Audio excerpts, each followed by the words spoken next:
Buenas tardes, mi nombre es Alejandra Arango y el día de hoy voy a hablarles sobre un artículo que nos dejó la profe en clase.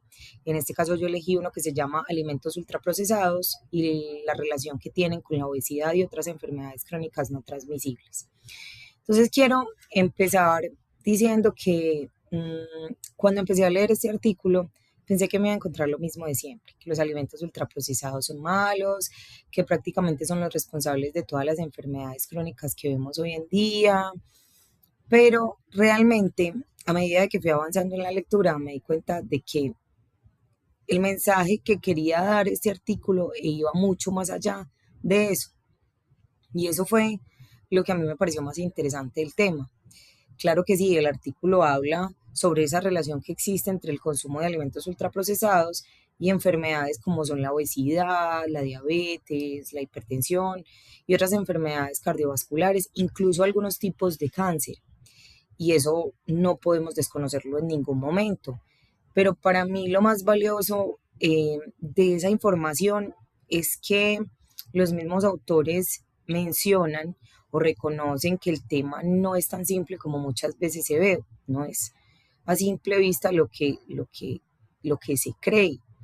Y es ahí donde yo me puse a pensar que hoy en día es más fácil encontrar información donde prácticamente todo el tiempo satanizan un alimento o la culpa se la echan solo a un alimento, como si por dejar de comer algo simplemente fueran a aparecer los buenos hábitos o automáticamente fuéramos a tener una buena salud. Pero siento que ese problema va como mucho más allá de un alimento por sí solo.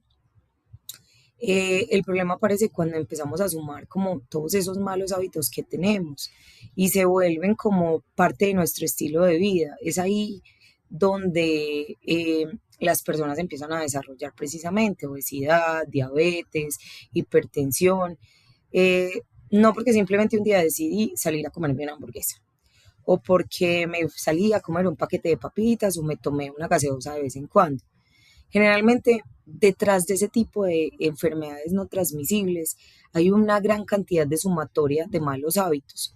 Entonces, ahí donde está el sedentarismo, cuánto me muevo en el día, el estrés al que estoy sometido todo el tiempo, las pocas horas de sueño y esos malos hábitos, el desorden para alimentarme, es cuando uno ya tiene que empezar a mirar ese panorama completo y uno empieza a entender que no tiene sentido buscar ese único culpable. Entonces eso es como lo que más me gustó de esta lectura, porque me hizo salir como de esa idea de clasificar los alimentos como o buenos o malos. Y yo creo realmente que la alimentación no debería verse con ese miedo, ni desde como esa prohibición, porque usualmente cuando hay esas prohibiciones es cuando más la gente recae en eso. Más bien deberíamos como de empezar a entender ese contexto completo en el que vivimos, las decisiones que tomamos todos los días. Al final un alimento por sí solo no define nuestra salud.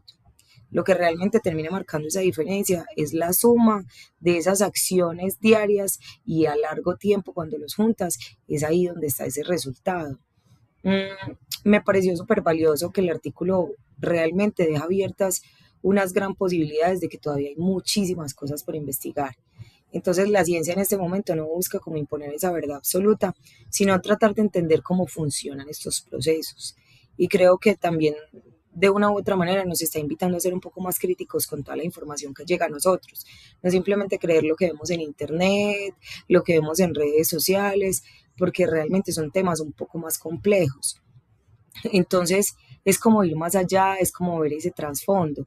Y al final, realmente, yo sí quiero quedarme con que no es qué alimentos debo dejar de consumir y cuáles tengo que seguir consumiendo, porque así lo es, sino que entendí que la verdadera discusión es cómo yo vivo, las decisiones que tomo. Y cuando uno deja de buscar esos culpables y empezamos a mirar desde nosotros cuáles son los hábitos, cómo los integramos a nuestra vida, entonces entendemos que la salud no depende de una sola decisión, sino de la suma de todas esas decisiones.